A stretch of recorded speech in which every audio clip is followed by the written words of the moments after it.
자, 서양사 대공황과 제2차 세계대전 읽어드리도록 하겠습니다. 제2차 세계대전, 인류 역사상 가장 좀 잔혹했던 전쟁이기도 하고, 지금 웬만한 여러 나라의 어떤 주권 문제, 영토 문제, 그리고 남겨져 있는 분쟁까지 국제정세에 가장 큰 직접적인 영향을 끼친 전쟁이죠.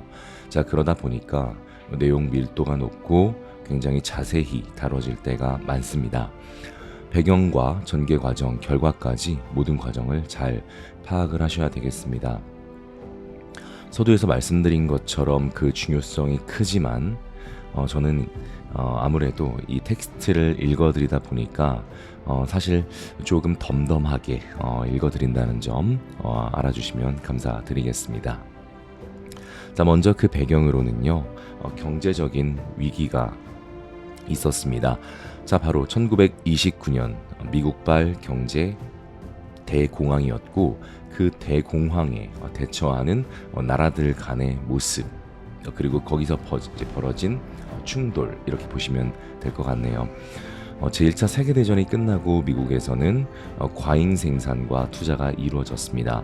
그러나 소비시장이 그것을 따라가지 못하면서 악순환이 이어진 거죠. 미국 증권거래소에 주가가 대폭락하게 되었고, 이를 계기로 10여 년간 지속된 경제적 혼란 상황을 가리킵니다. 그리고 그 미국 경제에 크게 의존하고 있던 유럽과 아시아 여러 국가에서도 연쇄적으로 경제적인 타격이 이루어지면서 각국의 여러 반응들이 나타나게 되는 것이죠. 자, 일단 그 방향성을 두 개로 구분을 하면, 먼저 대응을 나름대로 한 국가들이 되겠습니다. 미국, 영국, 프랑스의 사례를 먼저 볼게요. 자, 미국에서는 루즈벨트 대통령이 나오는데, 자, 그는 이 대공황을 극복하고자 뉴딜 정책이라는 것을 추진을 합니다. 대공황이 1929년이니까 1930년대 초에 이루어진 정책이겠죠. 핵심은 국가가 경제활동에 적극 개입하는 것이었습니다. 그동안 신봉되었던 자유방임에서 조금 수정이 가해진 것이죠. 예컨대 금융과 산업에 대해서 국가가 통제를 가하는 거죠. 곡물 가격을 설정하고 농민 보조금을 지급하는 등 농업조정법을 시행했고요. 최저임금제, 사회보장제 등 사회복지정책을 추진하면서 노사관계의 안정을 꾀합니다. 테네시강 계곡 개발 사업 등 대규모 공공사업을 열어서 고용을 창출하고 실업자를 구제하고자 하는 등 적극적인 개입이 있었던 것이 뉴딜 정책이었습니다. 다음으로 영국 같은 경우는 수입 관세를 도입하면서 기간 산업을 보호하고 영국의 식민지를 포함한 영국 연방을 통해 본국과 경제적 유대 관계를 강화하는 일명 블록 경제를 형성합니다. 이 당시 영국의 화폐의 이름인 파운드를 따서 파운드 블록이라고 하고, 프랑스도 주당 44시간 노동제, 최저임금제, 곡물가격 안정화 등을 추진했으며 아시아 아프리카 식민지를 연결하는 프랑 블록을 형성하게 됩니다. 자, 이런 식으로 식민지를 많이 이렇게 가지고 있는 이 나라들, 그다음 미국과 같은 강대국들은 나름대로 대응을 해 나갔는데, 자, 그렇지 못한 나라들 중에 일부들이 전체주의라는 것을 이제 추진하면서 침략적인 모습으로 나아갔던 것이죠. 자, 그것이 바로 독일, 이탈리아, 일본이 되겠습니다. 자, 이들 나라에서 바로 파시즘, 전체주의가 등장하는데요. 개인의 자유를 억압하고 민족, 국가 전체의 이익을 우선시하는 거죠. 이들은 침략 전쟁을 벌여서라도 경제 위기에서 벗어나야 된다는 그런 목소리가 높아진 나라가 될 텐데요. 그것이 등장한 이탈리아 상황부터 보도록 하겠습니다. 이탈리아는 제1차 세계대전에서 승전국이긴 했지만 전후 물가 폭등과 실업자 증가로 사회 불안은 증대되고 있는 그런 상황이었습니다. 자, 이때 등장한 것이 무솔리니라는 사람이 되겠고, 그는 파시스트 일당 독재 체제를 구축했던 거죠. 1922년 중요한 연도가 되겠는데요. 무솔리니는 검은 셔츠단을 이끌고 로마 진군을 행하게 됩니다. 자, 그래서 정권을 장악했죠. 이어진 시민 검열과 노동조합 해체, 파시스트당을 제외한 모든 정당을 해산하면서 이 전체주의의 전초 모습을 보여주게 됩니다. 자, 그는 알바니아, 에티오피아를 침략을 했고요. 국제사회에 비난이 있었지만 1937년 국제연맹을 탈퇴하고 제2차 세계대전을 일으키는 추축국이 됩니다. 다음 핵심 국가 독일 상황을 한번 볼게요. 자, 독일은 대공황 타격 이전에도 이미 제1차 세계대전의 패전국으로서 베르사유 체제 안에서 어려운 상황을 겪고 있었습니다. 자, 그에 따라서 민족적인 분노감이나 그다음 불만 이런 것들이 많이 쌓여져 있었겠죠. 자, 그것을 잘 파고들어서 선동을 하면서 정권을 잡았던 것이 히틀러고 그 히틀러의 세력이 나치가 되는 것이었습니다. 자, 나치는 경제 혼란의 책임을 사회주의자들과 유대인들 그리고 베르사유 조약이다라고 하면서 이 베르사유 조약의 파기를 주장했습니다.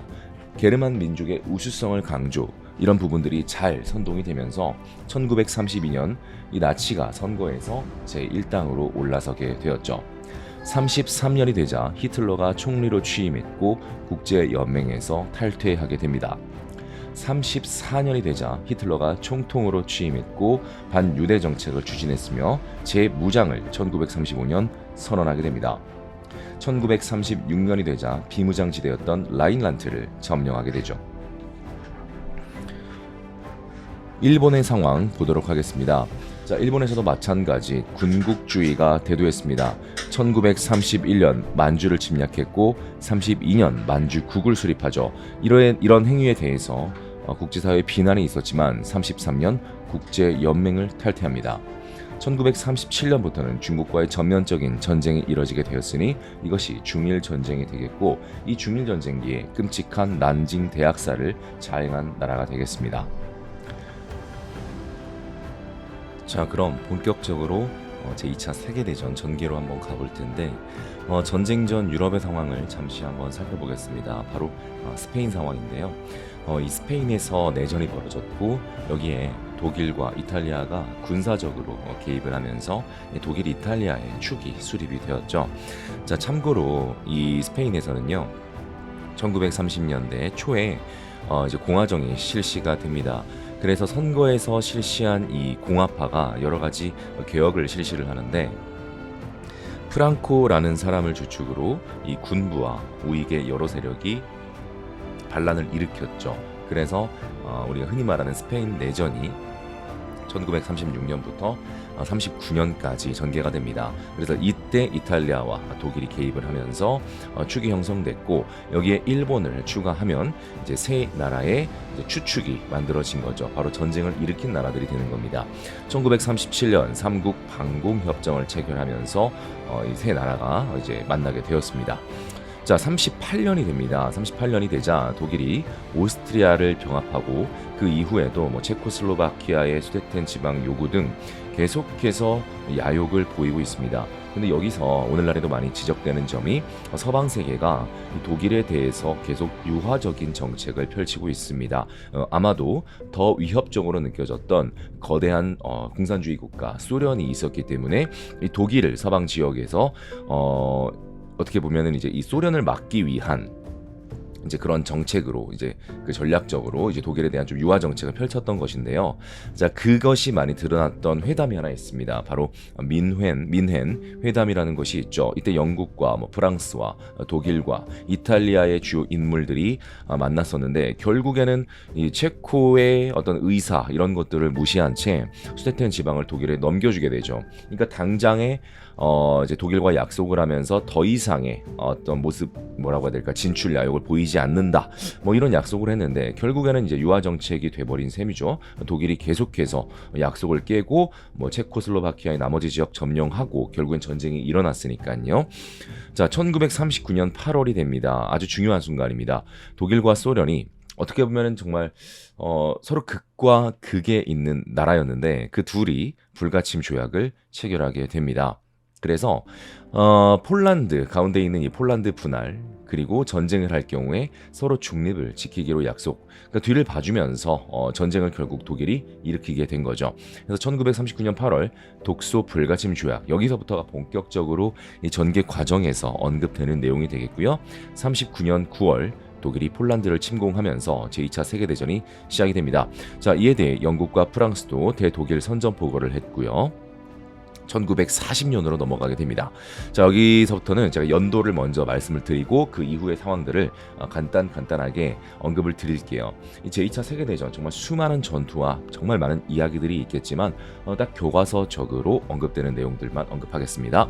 자, 1940년 독일이 덴마크, 노르웨이, 네덜란드, 벨기에를 침략합니다. 1940년 6월, 자, 이게 정말 깜짝 놀랄만한 일이었는데요. 바로 프랑스의 심장을 먹어버리게 됩니다. 바로 파리를 점령한 거죠.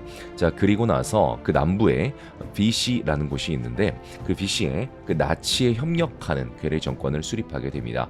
페탱이라는 그 1차 세계대전 때 이제 프랑스의 영웅이었던 사람이 있는데 그 사람을 협력자 수반으로 삼아서 나치의 괴뢰 정권이 만들어졌습니다. 비시 정권이었고요. 자, 그러자 이제 프랑스에서 계속해서 나치의 저항을 지도했던 드골이라는 사람이 있는데 이 사람이 영국의 망명 정부를 세우고 계속 항전을 해나가니 이것을 우리는 레지스탕스라고 부르죠. 1940년 이탈리아입니다. 이탈리아는 독일의 요청으로 이집트와 그리스를 침략을 했고요.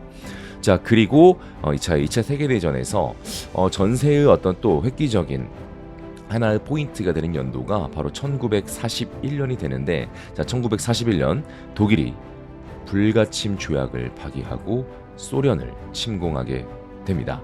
자, 그래서 소련 영토를 진격했는데 사실 이때부터 이제 어찌 보면 독일이 또 수렁으로 좀 빠져 들어가는 그런 모습이 나타났죠.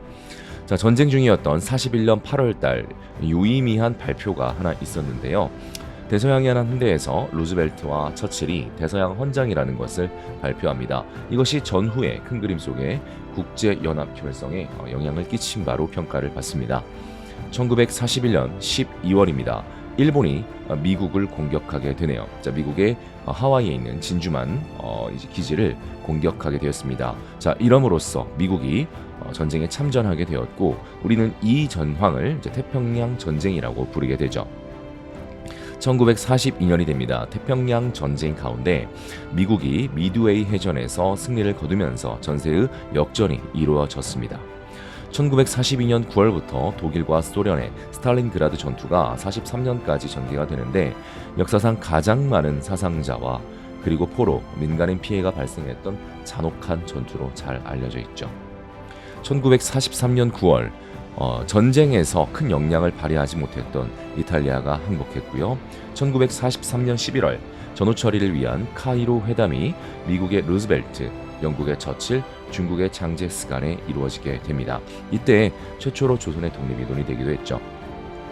1943년 12월 테헤란 회담이 개최됩니다. 루즈벨트, 처칠 그리고 소련의 스탈린이 함께 했습니다. 전쟁 수행에 의지를 표명을 했고요. 이란, 아무래도 이제 테헤란에서 개최되다 보니까 이란의 여러 가지 문제에 대해서 논의가 되었고요. 더불어 북프랑스 상륙 작전 그리고 지중해 작전에 대한 논의가 이루어집니다. 이때 이 북프랑스 상륙 작전이 실제 시행이 되었으니 아주 유명한 1944년 6월에 노르망디 상륙 작전이었습니다. 지금도 제2차 세계대전 하면 가장 먼저 언급되는 영화가 하나 있습니다. 바로 라이언 일병 구하기인데 그 라이언 일병 구하기의 오프닝 장면, 지금까지도 계속해서 전쟁 영화 하면은 가장 많이 회자되는 그런 장면이 되겠습니다. 1944년 8월 연합군이 파리를 해방했고 독일 본토로 진격하게 됩니다. 1945년 2월 미국, 영국, 소련 간의 얄타 회담이 이루어졌고 소련의 대일전 참전이 결정되죠. 1945년 5월 소련이 베를린을 점령했고 독일은 항복합니다. 히틀러는 자결로 생을 마감했죠. 1945년 7월 포츠담에서 회담과 선언이 이루어지는데, 자, 이 회담 참가국과 선언 참가국까지 합치면 미국, 영국, 중국, 소련이 되겠고요. 자, 이때쯤 미국의 지도자는 루즈벨트 대통령이 아니라, 루즈벨트는 사망했고 트루먼이라는 대통령이 참가를 했습니다. 그래서 전쟁이 끝날 때 미국 대통령은 트루먼인 것이죠. 자, 1945년 8월 6일 그리고 1945년 8월 9일 미국에 의해 일본의 히로시마 그리고 나가사키에 원자폭탄이 투하됩니다. 그리고 절묘하게 그 사이인 1945년 8월 8일 소련이 일본에 대한 선전포고를 하고 이 아시아 전전에 참전을 하게 되죠. 자, 원자폭탄을 맞은 일본은 1945년 8월 15일 무조건 항복을 하게 됩니다. 자, 이렇게 해서 제2차 세계대전의 전개 과정을 연도와 함께 좀 월까지 포함해서 소개를 해드렸고요. 자, 이제 전쟁이 끝났기 때문에 전후 국제 질서가 어떻게 이제 수립이 되는지, 전쟁 후 처리는 무엇이 있었는지 언급을 드리도록 하겠습니다. 제1차 세계대전 끝나고는 국제연맹이 만들어졌지만 실효를 거두지 못했죠. 전쟁 일으킨 나라들이 그냥 탈퇴해버리기도 했고요. 자, 그러나 지금까지도 영향을 끼치는 국제기구가 제2차 세계대전 후에 만들어졌죠. 바로 국제연합이 되겠습니다. 우리가 흔히 말하는 UN이 되는 것이죠. 1945년 10월 국제연합이 출범했고요. 전쟁 끝나기 직전인 6월 달에는 샌프란시스코 회의를 통해 국제연합 헌장이 채택되어 있었습니다. 자, 이 국제연합은요, 본부는 뉴욕에 있습니다. 그리고 안전보장이사회라는 것이 존재하는데, 이 안전보장이사회의 결의가 매우 중요하고요. 거기에 상임이사국 5나라가 있는데 그 나라들이 거부권을 행사하면서 국가 이기주의 심화, 그다음 냉전 논리에 좌우됐다라는 한계점이 지적되기도 했습니다.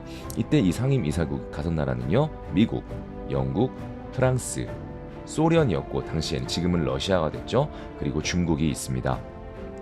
이들은 국제연합군을 창설했습니다. 유엔군이 있기 때문에 국제 분쟁에 무력 제재를 가할 수가 있다. 자, 그래서 국제연합 출범 핵심 내용이 되겠고요. 그 이후에 이 전범에 대한 처벌이 있겠죠. 자, 그래서 독일에서는 뉘른베르크 재판, 그다음 일본에서는 극동국제 군사재판이고 이제 도쿄 재판이라고도 일컫습니다. 자, 이런 전후 처리 내용들이 있었고요. 독일에 대해서는 미국과 영국, 프랑스, 소련이 분할 공동 관리를 했죠. 이제 이것이 결과적으로는 독일의 동서 분단을 가져왔습니다. 일본은 샌프란시스코 강화회의 1951년에 있었는데요. 자, 이 강화회의를 거치면서 주권이 회복됐고 미국과 긴밀하게 연결이 됩니다. 오스트리아 같은 경우는 중립국화가 되었습니다. 자, 이렇게 해서 우리가 이제 제2차 세계대전의 내용을 마무리를 해 보았고요. 다음 클립에서 이제 세계사에서 이제 교과적으로는 마지막 내용입니다. 바로 냉전과 그 냉전의 완화까지 한번 읽어드리도록 할게요. 여기까지 들어주신 여러분들 감사합니다.